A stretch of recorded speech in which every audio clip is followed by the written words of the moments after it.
Welcome back to another episode of We Don't Know What to Watch, the podcast where two guys watch random movies and talk about them. With me, as always, is my co-host, the amazing, the incredible, the cheertastic Kyle Mulford, and I'm Noah Saturn. How you doing, Kyle? I'm bringing it all day, every day. All day, you're gonna fight to the finish? Yes. Yeah, so you're in it to win it?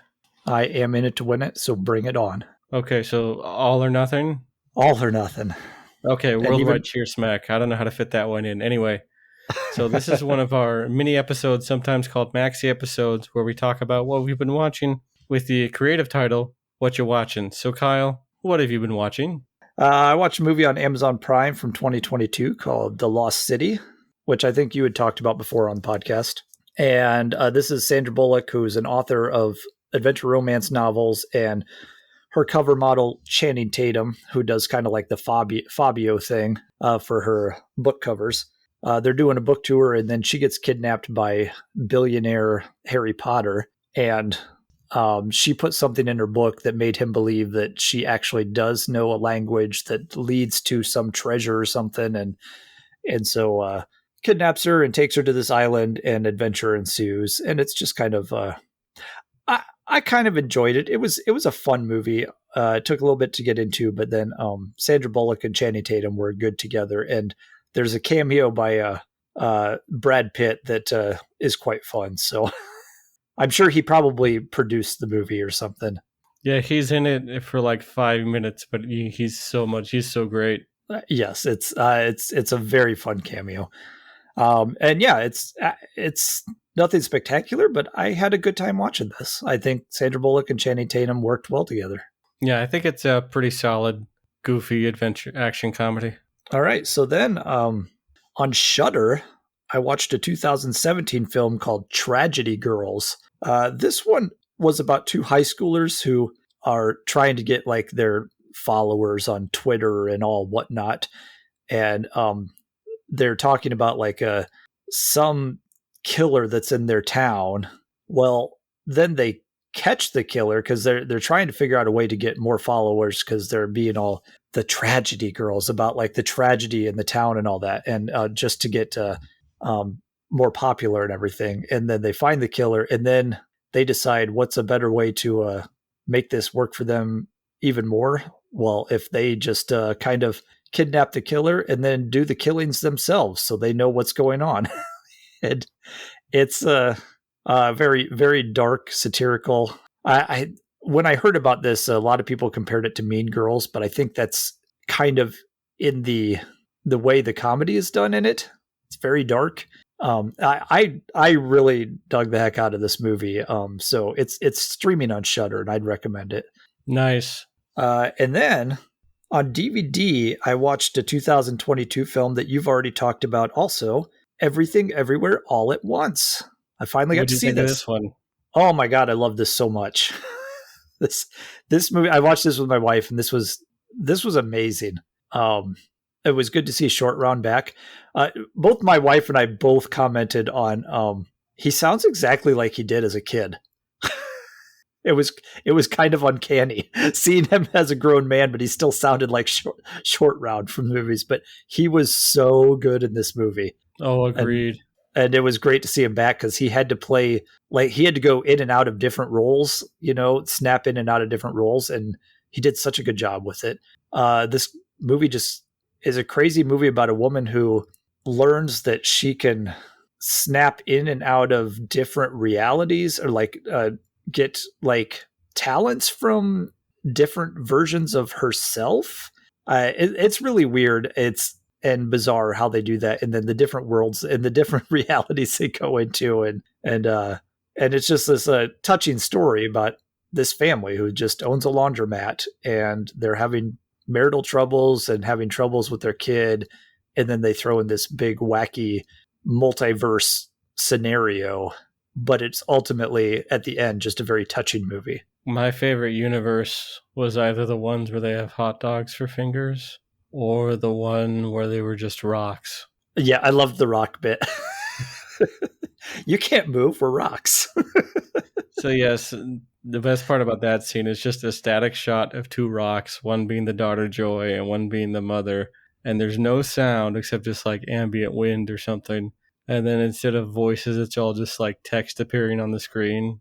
Just subtitles like over the rock that's supposed to be speaking. Don't they Yeah. have like googly eyes on them or something like that? No, they don't even have that. They're just plain rocks. Okay. Oh no.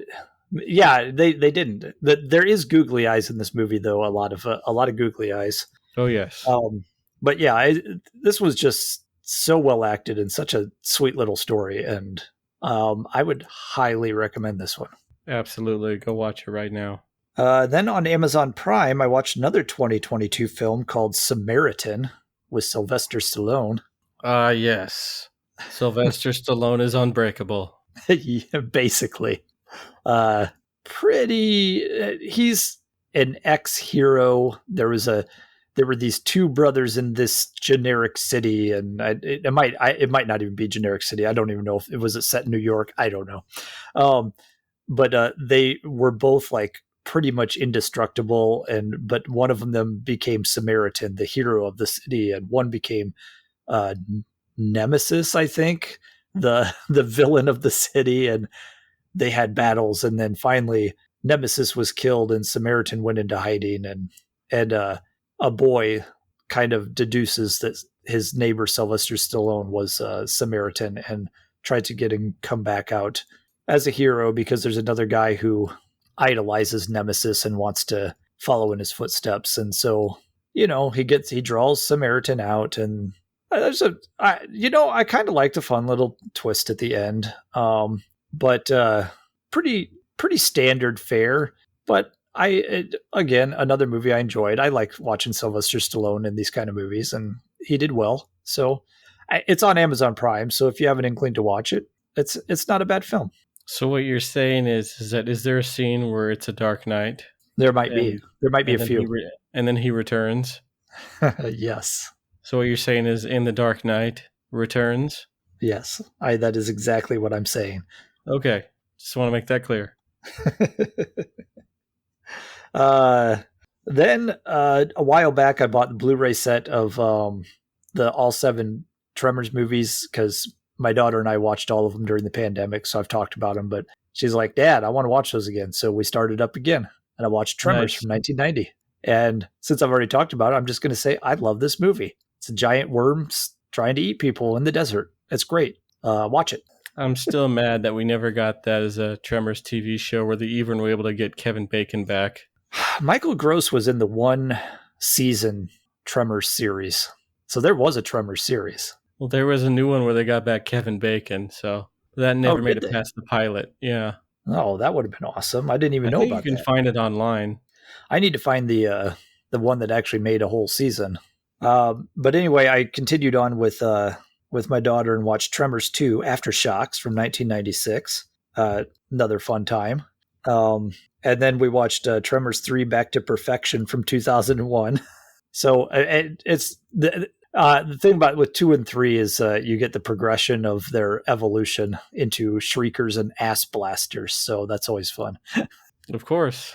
I think the biggest problem with 3 is in 2, there's still some practical mixed with some bad, 90s CGI. But then the 2001 Tremors 3, you just get a lot of bad CGI. Then on Tubi TV, I watched the 1977 film Rabid. And this is David Cronenberg's, maybe his second movie, I think. Yeah, it's pretty early Cronenberg.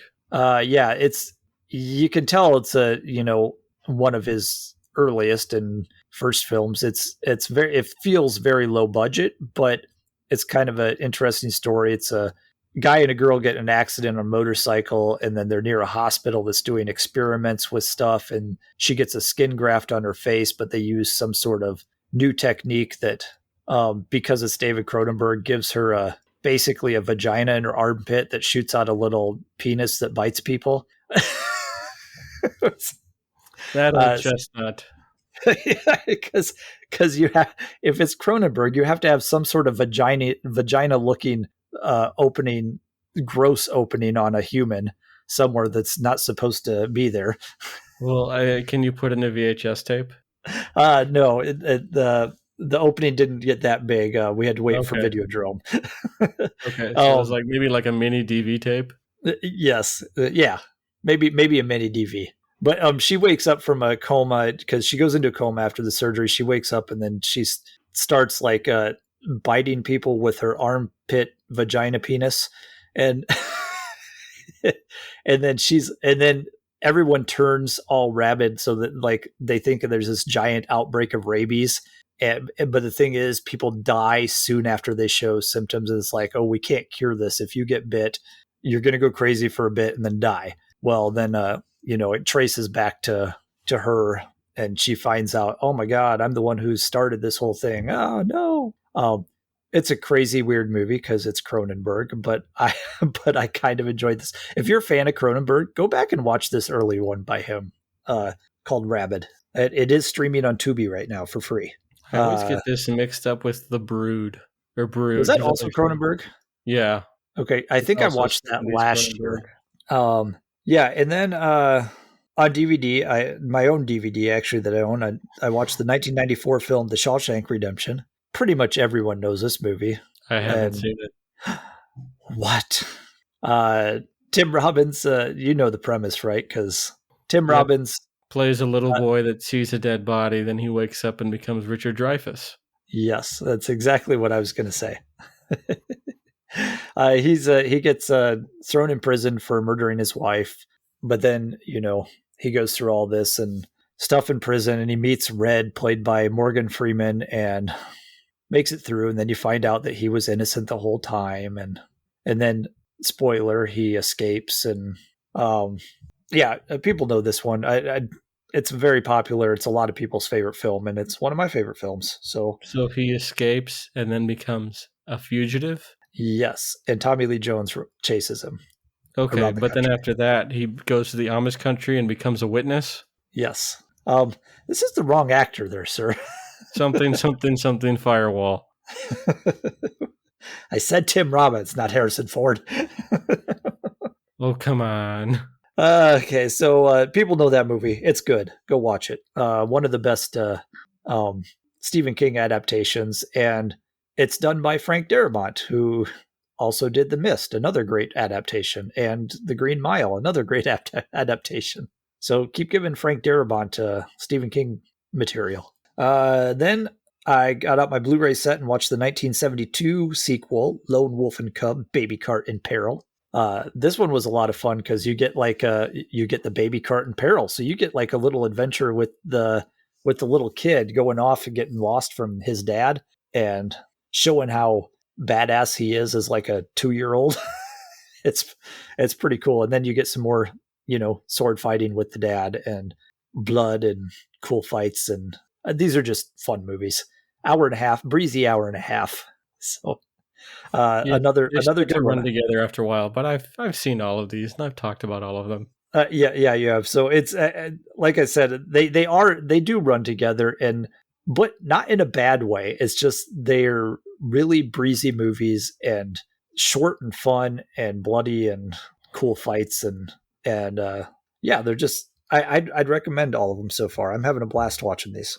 And then I rented a Blu-ray of another 2022 film, and this again, I'm catching up to you here, Noah, because this is another one you've talked about on the podcast, The Unbearable Weight of Massive Talent with Nicolas Cage, starring as Nick Cage. And I didn't know what to expect of this. You had talked about it a little bit. I really loved this. It was so good. And Pedro Pascal, he's gold in everything he touches, I think. So it's silly, and it really comes from a place of love. It does. What I was reading, though, is that Nicolas Cage didn't actually want to do this because he thought it'd be like too much Nick Cage. He didn't want to do that whole meta thing, but then I think he got a hold of the script and enjoyed it. So I loved all the references to, Nick Cage, but that's the reason why, if you look at the box, though, he didn't want to be playing an actual version of himself. He wanted to play an alternate version of himself. So in the movie, Nick Cage is Nick, not Nic. Oh, okay. Interesting. Yeah. So he's playing not himself, but like kind of a different version of himself. which is also obvious because you've got a girl, and I think he's got like two sons in life, and Yeah, and he has a wife and a daughter in this one. So yeah, and then I did like the end where they cut to like the movie version of what they were doing, and you get Demi Moore in there, and it's just like, what is happening right now? But this was a lot of fun because yeah, is an actor who can't get that role of a lifetime, and then having money troubles, and his agent or whatever, Neil Patrick Harris. I love when he shows up in anything. Uh, Gets him a birthday party gig with Pedro Pascal, and he's like a huge Nick Cage fan, and just adventure and hilarity and fun stuff ensues. I this wasn't this is a comedy. It's not a laugh out loud comedy. It's one of those where you just kind of sit and enjoy the ride. Is the way I felt about it. I think that's a good word for it. So I would definitely recommend this. Lot of fun. Then on Blu-ray for family movie night, we finished the Indiana Jones trilogy with watching with our kids the Indiana Jones and the Last Crusade from 1989. Yep. Don't call me Junior. We named the dog Indiana. I forgot how much I loved this. I remember the Sean Connery, Harrison Ford dynamic, but every time I watch it, I remember again just how great that is. Dad, what? Dad, what? Dad, what? I love the improvised moment of how did you know she was a Nazi? It's like, and then Sean Connery improved. She talks in her sleep. Yeah, that was great stuff. This is you find out Indiana Jones's dad, who's never mentioned in the first two movies, has apparently been looking for the cup of Christ from the Last Supper for like his entire life, and then of course Nazis. I hate these guys. Kidnap him, and then they're close to finding it. So then Indiana Jones has to go and help out, rescue his dad, and then find the cup before the Nazis. And adventure ensues, and it's so much fun, such a blast.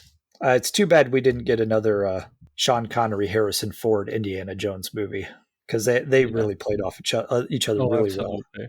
So then my daughter and I hopped on HBO Max and watched the 1933 King Kong, because I had never seen this all the way through before. I've seen bits and pieces, the big set pieces like Kong fighting a dinosaur and Kong climbing the Empire State Building. I've seen all that, but like I never saw the movie itself. And so this is a director who goes to exotic places to film his movies, and he wants to go film some legend he heard about on an island that isn't on any maps, and apparently has a giant beast there, and nobody will let any women be in his film because they think it's too dangerous. So he grabs Fay Ray off the street, pretty much homeless woman off the street, and says, "I'll give you money and fame and fortune if you go film this with me." And she's like, "Okay."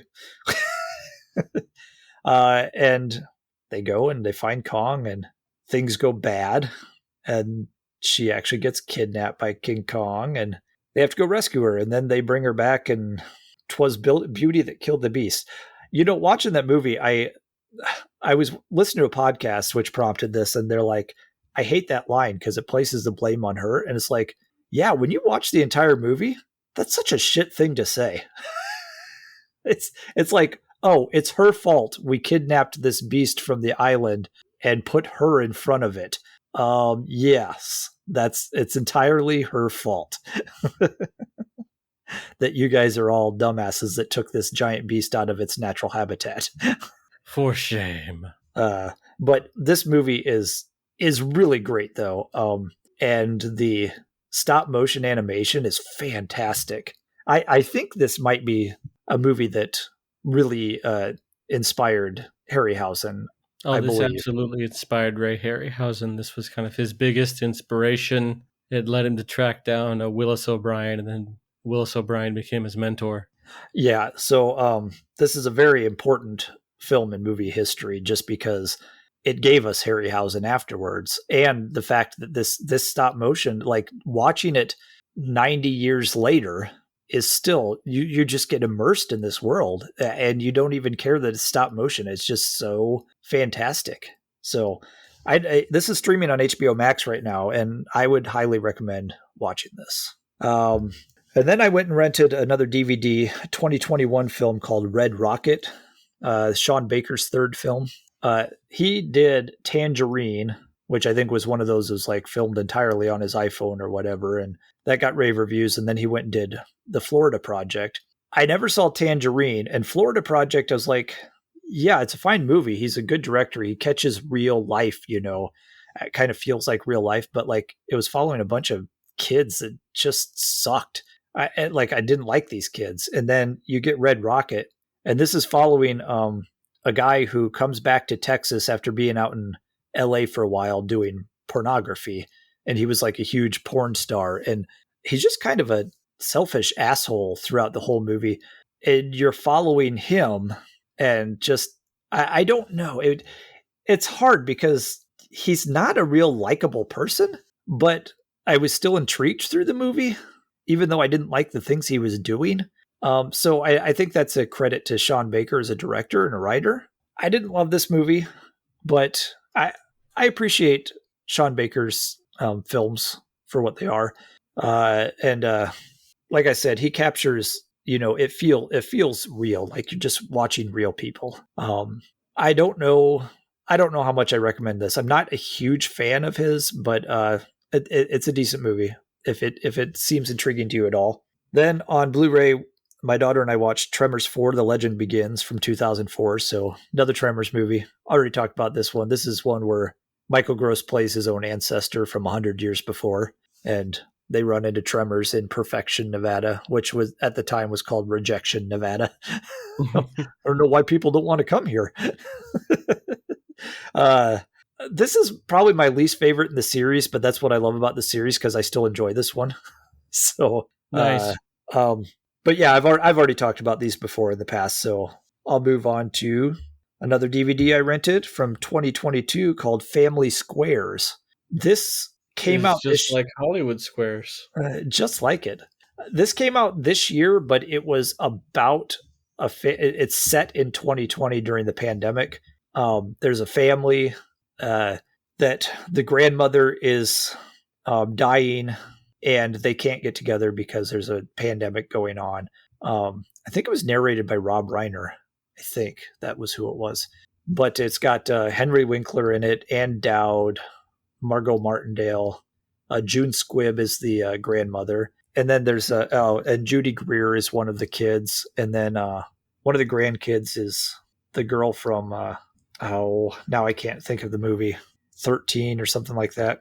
But no, that's not what that was called. But anyway, it's a family who can't get together when their grandmother dies, so they're trying to figure out, you know, it's a lot of Zoom stuff. So you're seeing like, that's why it's Family Square. So you're seeing like everybody on a Zoom screen on your screen. So yeah, pandemic flashbacks.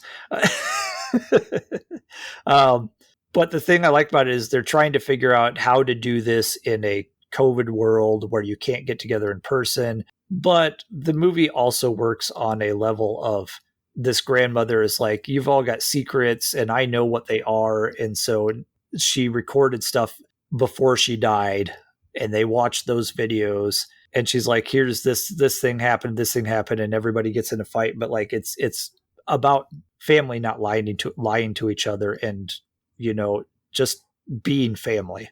So that's a good part of it. Like, I liked the last half of this movie because of that aspect where they got into more, hey, let's get back to being a family again and stop hiding things from each other. So it was a decent movie if you see it streaming anywhere. I don't think it's streaming right now. I rented it on DVD. I wouldn't go seek it out, but maybe if it's streaming sometime. And then finally, sorry, I watched a lot of movies this time. Finally, I watched a DVD I rented from Netflix DVD because I couldn't find this at the library. I couldn't find it streaming anywhere. 1983 film called Nate and Hayes. And can I just say that this should be enough for you?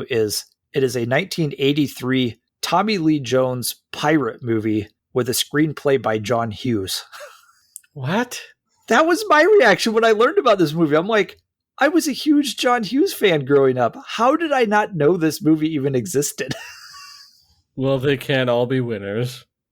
No, and it's by far not Hughes's best movie, but it is a 1983 pirate movie with Tommy Lee Jones. So, and also O'Keefe. I can't think of his first name, but the kid from Caddyshack. Oh, okay. The kid who plays Danny. But they played Nate and Hayes, and it's basically Bully Hayes was actually a real pirate back in the day, and that's who Tommy Lee Jones plays. And he's got like a rival pirate that used to be a part of his group who, in this movie, does worse things than him. So like he's like, no, Bully Hayes has more got like more morals. He doesn't like kill, and he doesn't. He's not as bad a pirate. Basically.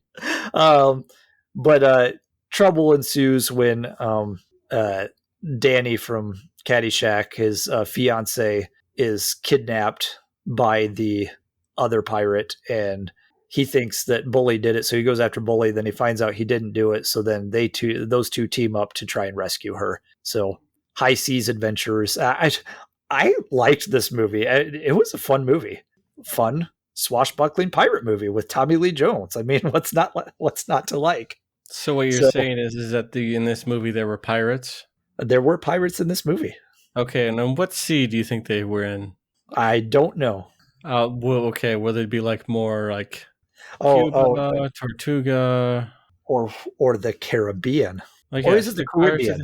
I think that they're saying that there's Pirates of the Caribbean. They might be. Okay, so I guess they must have had to watch out for the Curse of the Black Pearl. Yes. Otherwise, they would have had to deal with the Dead Man's Chest and ended up at World's End. Do you like those stories? Because you're in one. Exactly. No, I'd recommend Nate and Hayes if you can find it anywhere. I had to go to Netflix DVD. Nice. So for all you people out there besides me that still get Netflix DVD, both of you, both of you, then you can find it there. So that's what I watched. What have you been watching? Excuse me, I don't think I watched as nearly as many movies as you, but I did. But they were all, all part of the same mega franchise, so I feel accomplished about that. So next, I watched Bring It On 3, All or Nothing. Awesome. And this one had Hayden Panettiere, or whatever her name is, and Solange, a.k.a. Beyonce's older sister. So okay. Hayden is like this. So Hayden is a cheerleader. And is she an indestructible cheerleader? No. Is it Origin of Heroes? I wish. No, it wasn't. So in this case, she's a cheerleader and her dad gets a new job, so she has to move schools and leave her rich cheer team behind. So she gets up with like a poor team in a different school district. But then they end up, becoming friends, and they, of course, become a great team because they're all working together, blah, blah, blah. I have to ask, are these sequels related to the first in any way? Or are they some of those sequels where it's just like, hey, let's take the same basic premise and put new actors in? It's an anthology series. Okay. So, yes. And this one starts out with a nightmare sequence. I thought it was kind of funny. Of something going horribly wrong in her new cheer, and she's supposed to be prom queen, but then terrible things happen, yada yada. I wish it ended with I wish it opened with a Carrie sequence, but it does not, and I was disappointed. Next, I watched Bring It On 4, In It to Win It, and this one it might be my favorite just for how kind of dumb and weird it is. It's about two groups of cheerleaders that are rivals and end up having to work together at a cheer camp. And there's also a forbidden love, and the group is called the Sharks. And you'll never guess what the other group is called. The Airplanes. Yes, more specifically, the military aircraft. Oh, the Top Guns.